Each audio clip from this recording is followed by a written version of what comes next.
Hello guys, তোমরা দেখতে পাচ্ছ বাটির মধ্যে ধনেপাতা ভেজানো রয়েছে জলের মধ্যে। এগুলোকে আমি জল ছড়িয়ে ধনেপাতার চপ বানাবো। তো তো আমার সাথে থেকে সম্পূর্ণ ভিডিওটা দেখতে থাকো।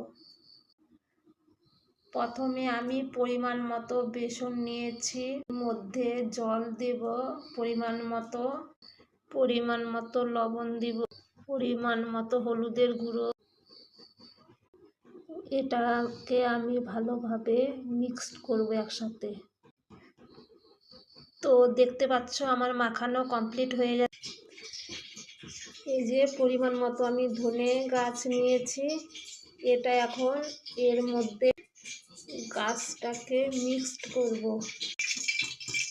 এই যে আমার কড়াইয়ের মধ্যে অলরেডি তেল দেওয়া হয়ে গেছে। অয়েলটাকে এখন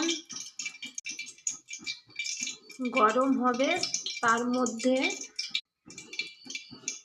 বেসন দেওয়া ধনে পাতাটা তেলের মধ্যে এখন দিব।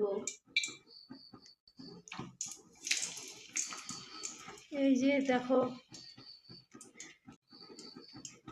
দেখি রেজাল্টটা কি হয়। এটা আমার ফার্স্ট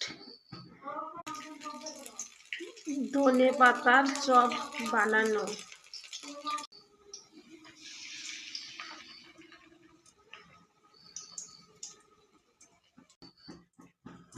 এই যে আমার এখন কমপ্লিট হয়ে গেছে দেওয়া।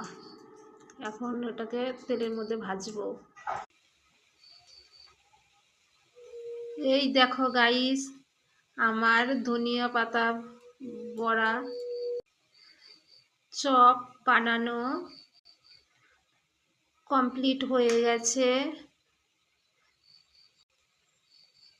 চপগুলো লাল হয়ে গেছে। এখন এগুলোকে আমি থালার মধ্যে নামাবো।